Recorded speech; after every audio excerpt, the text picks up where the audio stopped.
Most really pretty girls have pretty ugly feet, and so does Mindy. They're long and thin and split-toed, with buttons of yellow callus on the little toes and a thick, stair-step of it on the back of the heel, and a few long black hairs are curling out of the skin at the tops of the feet, and the red nail polish is cracking and peeling in curls and candy striped with decay. I only notice this because Mindy's bent over in the chair by the fridge picking at some of the polish on her toes.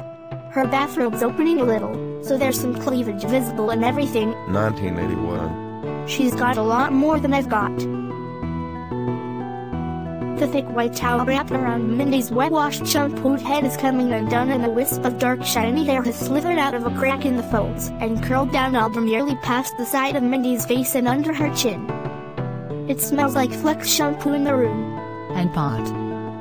Me and Susha are smoking the big, thick Jaybird you got from Ed Creamer, back at home. What's going on with you, Lenore Beatsman? Well, Clarice, I'm 15, and I came all the way from home in Shaker Heights, right near Cleveland, to visit my big sister, Clarice, who's a freshman at this women's college, called Mount Holyoke. And I'm staying with my sleeping bag in this room on the second floor of Rumpus Hall that you share with her roommates, a Mindy Metal Man and Susha. Here. No thank you. Go ahead, you brought it. Why not? Q. I know, but it's track season at school, and I'm on the team and I don't smoke during the season. I can't. It kills me. I could divide all the girls I have ever known neatly into girls who think deep down they're pretty and girls who deep down think they're really not.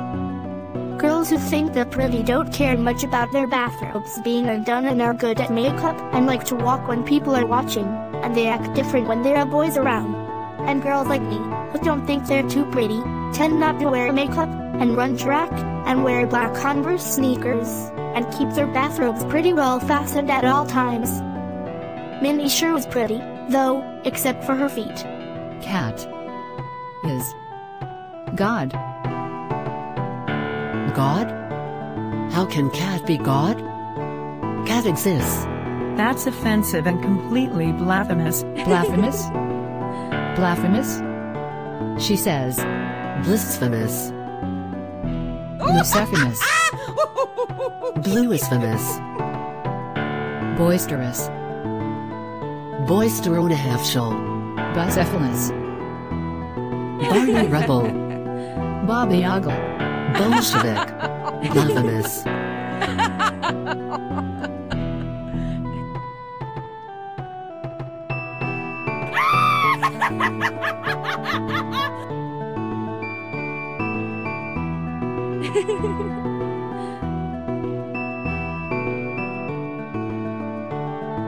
Hunger.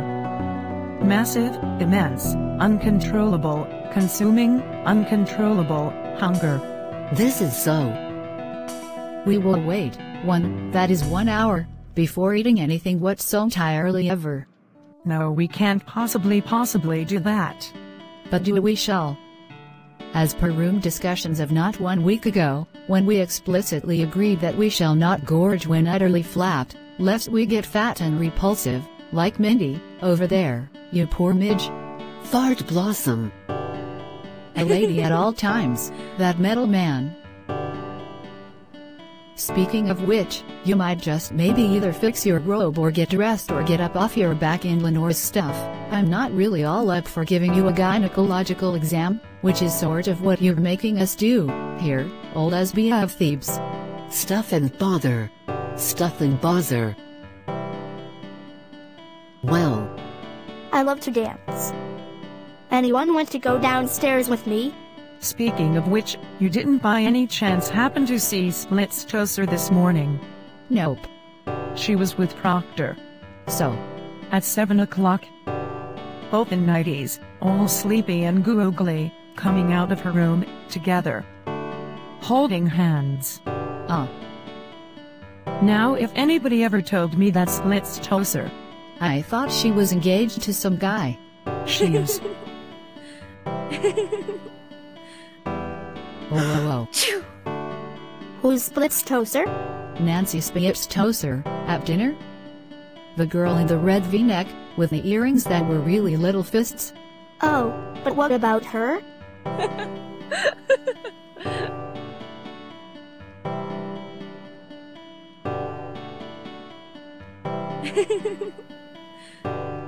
What? Spitz-Toser and Proctor. I meant to ask you. They're in the bathroom this morning? In the same shower? No. They're, together now? I thought Nancy was engaged. To who? Godfrey Jesus. Do do do do do do do. Who will be struck next? Not entirely sure I even understand what you guys are. Oh, Here, the girls pretty much keep to themselves. A few of the girls get pretty friendly and all, here at this women's college. Proctor's a bull. If you know what I mean. you're kidding? Nope. That's just incredibly gross.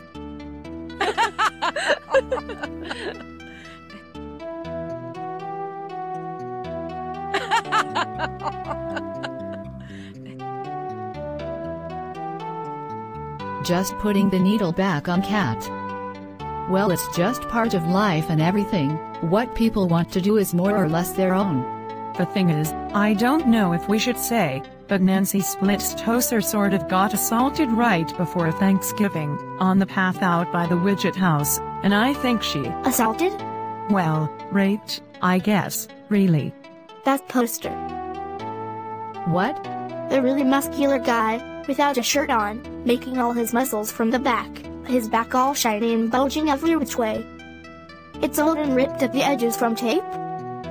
But it had been a new room at home and Dad was never pleased. The light from the high ceiling making a bright reflection at the back of the man's head and hides it in white. How hard to understand? Raped. So she just doesn't like males now, because of that, or? Well, I think it's hard to say, Lenore. Probably just safe to say she's pretty confused and messed up temporarily, don't you think? Sure, I guess. You a virgin, Lenore? You bitch. I'm just asking. I doubt Lenore's too hung up about what. Yes, I'm a virgin. I mean, I've never had, sexual intercourse with anybody. Are you a virgin, Mindy? Yes. Mindy's saving herself for the right Marine Battalion. Fuck you in the ear. This happened a lot? What happened? Rapes and assaults and stuff? Sometimes, probably, who knows, it's hard to say, because it gets covered up or not reported or something a lot of the time, the college isn't exactly nuts about. Well, how many times that you know of? I don't know. About maybe, I guess I know of about 10 women. 10? How many women do you even know total, here? Lenore, I don't know, it's just not. It's just common sense, is what it is, really. If you're careful, and stay off the paths at night. Security's really good here, really. They'll give you rides just about anywhere on campus at night if it's far, and there's a shuttle bus that goes from the library and the labs back here to the rear dorms every hour, with an armed guard, and they'll take you right up to the— Some of them are pretty cute, too. You never told me about any of this stuff at Christmas, Clarice. Armed guards and stuff. Doesn't it bother you? I mean, back at home. I don't think it's too different anywhere else, Lenore, I don't think it is. You get used to it. It's really just common sense. Still though, There is of course the issue of the party. what's going on is that the dorm is giving a really big party, here, tonight, downstairs, with a bitching band called Spiro Agnew, and the armpits and dancing and men in beer with IDs. It's all really cute and clever, and at dinner downstairs I saw them putting up plastic palm trees and strings of flowers, and some of the girls had plastic grass skirts, because tonight's was a theme party, with the theme being Hawaiian. The name of the party on a big lipstick banner on a sheet out in front of Rumpus said it was the Komono Wanoa party, which I think is really funny and clever, and they are going to give out lays, to all the men who come from other schools, and who get in with IDs.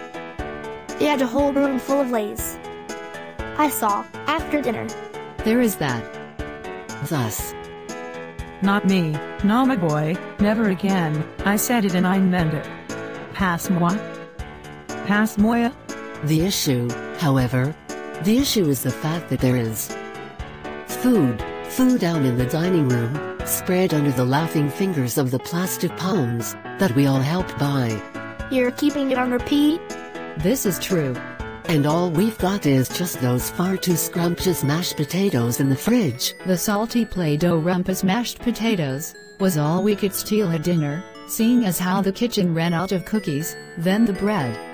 But you guys said, no way you'd go down. Remember you guys kept telling me how gross it was, these parties, mixers, and like a meat market, and how you could get sucked in, as it were, you said, and how you just had to avoid going down at all costs, and how I shouldn't, you know. What? Huh?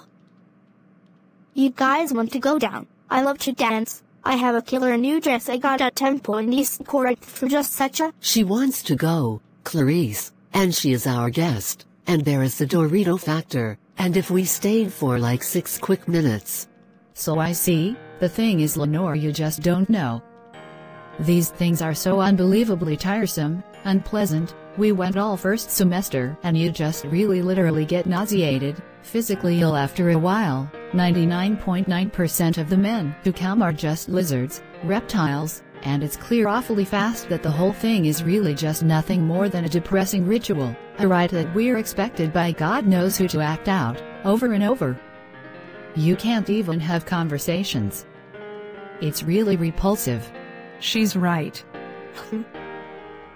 I say what we do is Lenore goes and puts on that fabulous violet dress I saw you hang up, and we 3 stay and attend to the rest of this joint, for a second, and then we all just scamper down really quick, and Lenore gets a condensed liberal arts education and 1 or 2 dances while we steal about 7 tons of food, then we come right back up.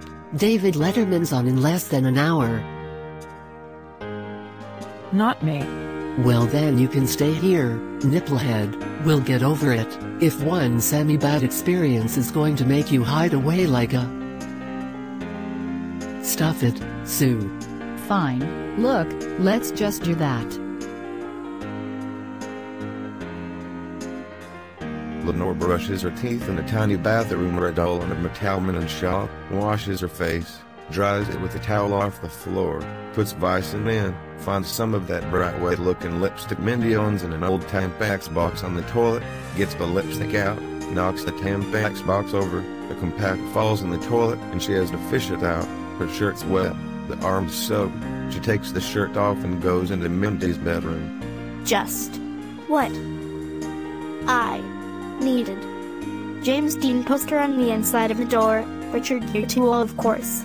Pictures of some non-famous guy on a sailboat, Rolling Stone magazine covers, Journey concert poster, super high ceiling like the other rooms, here with a bright blanket tacked one side on the ceiling and one on the wall and sagging, a Become Candy sale. There's a plastic thing on the dresser, and I know that's a pill holder, for the pill. Clarice has got one and so does Karen Gallenbaugh, who's more or less my best friend at Shaker School. And God, madman, she was only joking. Hey and howdy, ma'am. Does Melinda Sue Metalman live here, by any chance at all? How did you get up here? No one gets upstairs here without an escort, see? Pleased to meet you.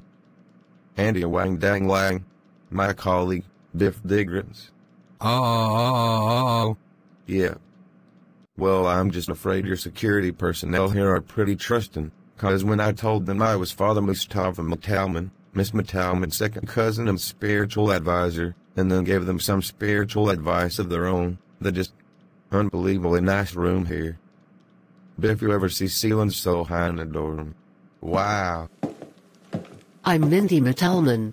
Hi, Mindy. I'm Wang Dang Lang, Biff Digrins on my right, here. Do I know you? Well, now quite regrettably I must say no, but you do, if I am not entirely mistaken, know Doug Dangler, over at Amherst College. He's my roommate, or rather me and Biff's roommate. And when we said how we were coming over here to the Quamanile party, the dangle man just said Wanger, he said, He said, Wanger, Melinda Metalman lives in Rumpus Hall, and I'd really be just ever so much more than obliged if you'd pay your respects to her for me, and so I... Doug Dangler? Listen, I do not know any Doug Dangler at Amherst. I think you're mixed up. So maybe you just better go back downst. Sure you know Doug. Doug's a kick-ass guy. No, I don't. Ma'am, now I know for a fact you met Doug Dangler, because he told me all about it, at length. Was at a party at Femur Hall, right after Christmas break and winter terminal. You were standing talking to this guy, and y'all were more than a little taken with each other, when the guy very unfortunately got taken slightly under the weather and vomited a tiny bit near a person. That was Doug Dangler. That was that guy? Yeah. He said I gave him my name on purpose? That's just a lie. That was utterly disgusting. I had to throw that purse away. I remember he came up to me and put his hand on the hem of my sweater, and said how he had this hangnail that had got caught on my sweater. Oh. And how he couldn't get away, it was stuck, haha, but he did it for like 2 hours, until finally he threw up on me. He was bombed out of his mind. He was so drunk he was actually drooling. I remember drool was coming out of his mouth. Yeah. Well now Melinda, surely you know how we can all tend to get that way at certain times. Oh. Ugh. Look, I think you better leave. We're all really tired and you're really not supposed to be up here without. But, now, we just got here, really. I couldn't impose on you ladies for a small can of beer, could I, by any chance, if you might possibly? Look, we don't have any beer, and if we did it's just rude for you guys to come in here uninvited and ask us for beer, and I don't know Doug Dangler, and I think we'd really just appreciate it if you'd leave. I'm sure there's all the beer you could possibly want downstairs. Oh. No. Well, hi there. What's your name? Lenore Beesman. Where you from, Lenore? Lenore's my sister. She's 15 and she's visiting and she's invited, which I'm afraid you're really not, so if you'll just let me out for a quick second, here. No. Think about Biff here. I'm not leaving. Beard does not entirely agree with him because he is, we've found, for some reason physically incapable of emptying his stomach in crisis. As they say, just can't do it, no matter how much he drinks, which is often more than can be explained by known physical laws. It's dangerous, right, Digger? No. So instead of booting, the big fella here finds himself having recourse to. So he bangs his head against the wall. Well, if we could just stay and rest up and catch our breaths for just a couple of seconds for the second half of the big luau down there, we'll be more than obliged to you. And I'll be giving old Doug the bad, and from what I can see, most unfortunate news about your not remembering him, Melinda soon. He'll be hurt, I'll just tell you right now, in advance. He is a shy and sensitive person. Seems like a common problem over there at Amherst. Who? Well now, aren't you kind?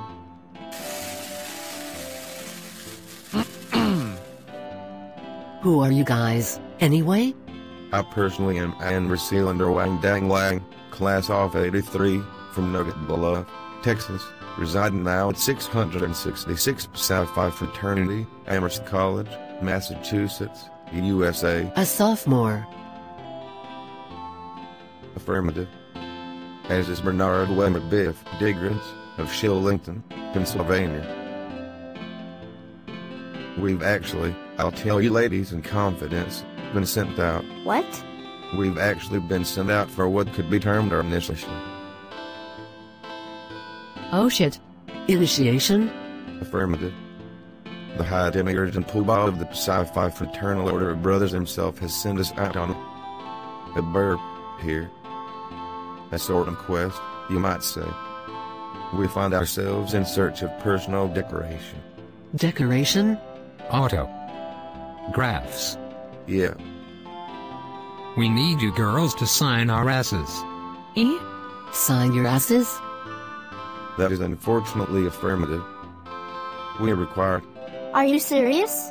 We are required to secure the signatures of no fewer than 5 on Mount Holyoke's loveliest before sunrise tomorrow. We figure of course we can sign each other, being friends and all, but that's just one each. Means we need, according to my figures, 4 more. So wait, you mean you want us to sign your bottoms? Please. Well, clearly yes, that's a whole. Sweet shrieking mother of Christ, what nerve. And it just never occurred to you geniuses that we might say no. I'm saying no. Your prerogative entirely. Of course we very regrettably will find ourselves unable to leave until we do. Ladies. Ooh. You shiny bastards, you. Amherst guys, you mass too, all of you. Just because you're bigger, physically just take up more space, you think, do you think? Think you can rule everything, make women do whatever stupid rotten disgusting stuff you say you want just because you're drunk? Well, up yours, sideways. You come over to our parties, grinning like apes on the bus, no doubt. You get smeared in about 2 minutes, trash us, act like we're meat, or furniture, think you can just looking around, invade us, our room, for no other reason than that you're just stronger, that you can block a door and pound your big greasy stupid heads on it? Screw you. Screw you. Regrettably an invitation extended in anger, I'm afraid. Well, screw you right back, Miss Rodeo Shirt, right, Wang? You have these parties that you advertise out our ears, all this cute teasing bullshit. Come to the Komanawanalaya party, get laid at the door, ha! Win a trip to the hot tubs for 2, blah blah blah. You're just Jesus of the Kakulur sort, is what you are. So we come, like you ask and advertise for, and we put on ties, and we come over, and then we find you got security guards at the doors, with freaking guns, and we gotta have our hands stamped like 5th graders for beer, and all the girls look at us like we are rapists, and plus, besides, all the girls down there look like Richard Nixon, while all the real babes lock themselves up here. Like you lovely ladies, you must admit. Yeah. I'm afraid she's quite inebriated. Please let me out. So if you'd just be kind enough to put your Jocelyn Hancock on my... No, I'm not going to touch you, much less sign you.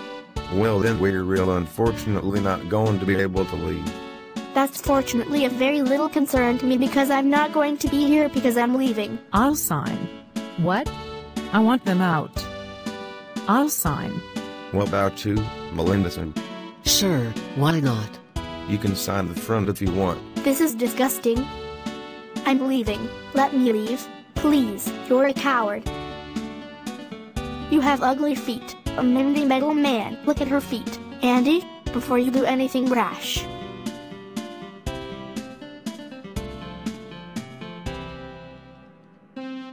Let me leave or I'll put out your eye with my shoe.